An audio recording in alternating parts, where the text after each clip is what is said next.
Hello, this is Chris from Merseyside Metal Madness. I am here at Radstock Festival with Ali and Craig from Bleed From Within. Hello, gentlemen. How you doing? Hey, man. Hi, man. Good, man. Right. Okay. So we're here at Radstock Festival. What do you guys think of the other bands that are on the bill today? Well, we've got some friends playing, namely Polar and Bury Tomorrow, Demoralizer, a couple others, bands we've known for a while, and then there's a bunch of bands we've never played with or never seen before, like The Blackout, We Are The Ocean, bands like that. It's quite excited to see what it's like. We've only been in the venue for 2 minutes. We had to drive from Germany pretty much, so we've just turned up and we had a flat tyre and all that, so we've not really had a chance to get our bearings and stuff yet, but yeah, should be good. It's quite a diverse bill, I think, like lots of types of bands playing. Like, we're kind of one of the more heavier bands, I'd like to think anyway, but it's good to have that kind of diversity in the lineup. So I don't think anyone's going to argue with that being more heavy. So for people that might not be that familiar with you, what would you say? Sorry, I'm completely sorry. What would you say we can expect from your set tonight? A lot of windmilling, a lot of hair. It's going to be heavy as fuck, and we're playing a whole bunch of new songs as well that we've not played. This is our first UK show actually this year, so we've never played this live in front of a UK audience, so excited to see how it comes across. first show since in the UK since our album has been out as well. It only came out on Monday, so it's going to be good to play some of the songs off the album that we're playing 2 songs tonight that we've never played in the UK before, so it's going to be Fantastic. exciting. Well, the new album, that was one of the things I wanted to ask you about. You just released a new album, Uprising, and you know it's getting raves in terms of press and stuff like that. But in terms of the album itself, what were you guys aiming for with this album when you were writing it, and are you completely happy with the end product? We are over the moon, incredibly happy with the finished product, and writing, it took a long time, but we just wanted to make something that was heavy and groovy and melodic. It's the first time that we've really been happy with every song in the album. Like, before, we've always felt there were songs that were just kind of rushed, but we had a lot of time to write this album, so we just kind of took elements from the last album, Empire, and concentrated in the bits that we liked and kind of worked on that. But I think we knew more what we didn't want to do rather than what we did. Like, we knew what we wanted to avoid, but we're so happy with the end result, and it's heavy as fuck, man. If you haven't listened to it, go and check it out. But We did say that we wanted to make the heaviest album of all time. We've not done that, but we had a right good bash at it. pretty fucking heavy. Like. But I don't know.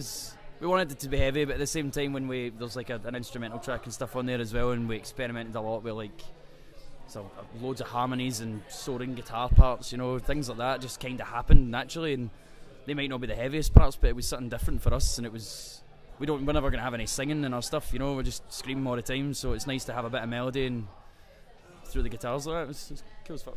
Brilliant. So, and also you guys have just got back. Well, I don't know how recent it was, but you've been touring Europe with Testament. Yeah, literally got back yesterday. So what was that like? I'm guessing that must have been pretty cool.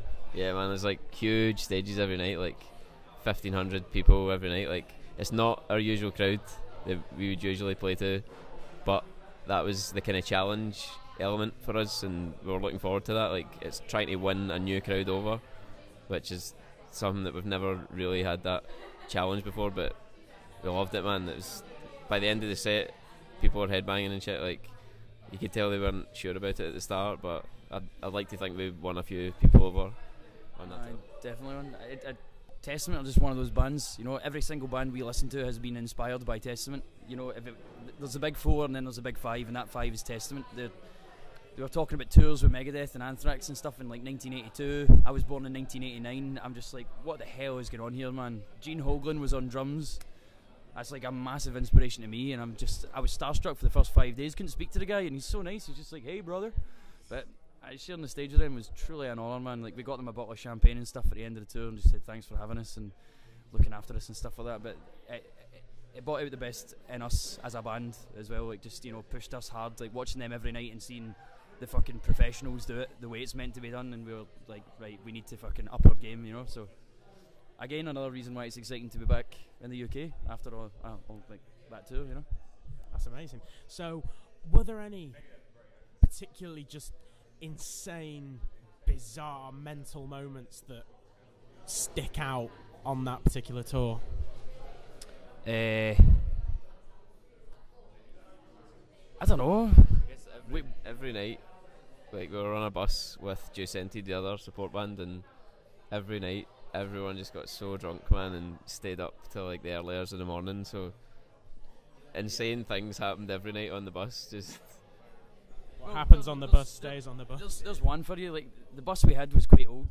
This is just one out of the infinite crazy things that happened. But the bus was really old, so I think just a combination of cold weather and the thing being knackered and speed bumps and shite roads and stuff, it just started falling to bits. So everyone's pissed as fuck down the stairs, man, and just people are coming up and down the stairs and coming out the toilets, and the door's right there, and the keypad had broken in the door, so I'm sitting with a beer.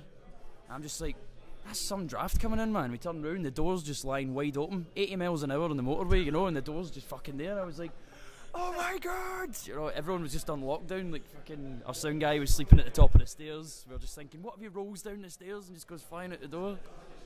I don't know. Like, yesterday morning, we arrived in Dortmund to pick up our van and like transfer the stuff for the bus to the van, and everyone, or most people, had been up till 8 a.m. drinking, so they'd been to sleep for an hour, woke up and were still drunk. So yesterday morning was us walking about a car park. Our singer and our merch guy were just kicking fuck out of each other just for pure laughs. So that was yesterday. Oh, that's epic. Alright, so you guys have quite recently been nominated for the Best New Band Awards in the Metal Hammer Golden Gods Awards. That must be pretty cool. How's that feel? It's an honour. We didn't think it was going to happen this soon, to be honest. We thought maybe the album would be out for a year.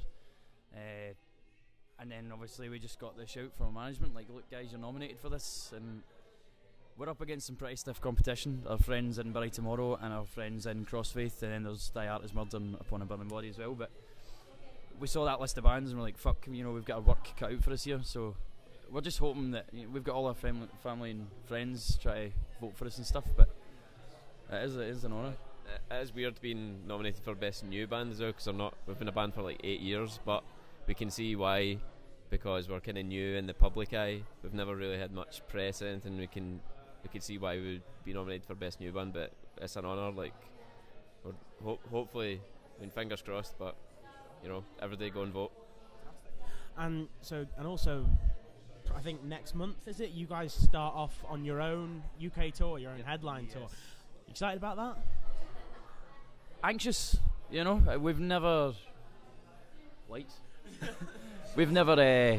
we haven't headlined since 2009, and when we headlined then it was like 3 weeks around the UK, but we were playing like really small towns and stuff like that, and pubs, and you know, I think it might have been on that tour where we played to like 3 people in Stoke, you know, so it's a big step up for us, you know. This is us taking to a stage, playing an hour-long set, like some well-known bands beneath us in proper venues, some of them like 500 cap and stuff, so we have to up our game, and I don't know, we're all really excited about it, but it's gonna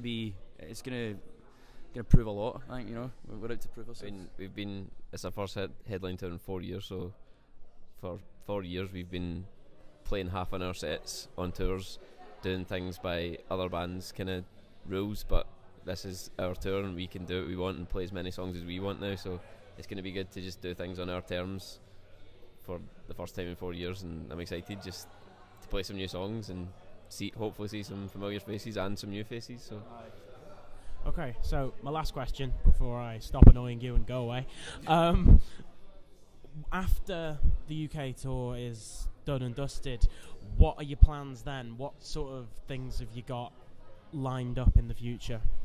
Well, we're playing at Download Festival this year, which we're all very excited about. We have not played there since 2009, and it's the best festival in the world. Maybe not, but we love it. And we're playing there. We've got a bunch of other festivals booked, like Greenfield in Switzerland, Metal Days in Slovenia, Feinstein, Germany. There's a number of festivals we've got. Our plan is just to play anywhere we possibly can. We want to get to the States, we want to get out to Australia, Japan, talks to go to Russia and stuff as well.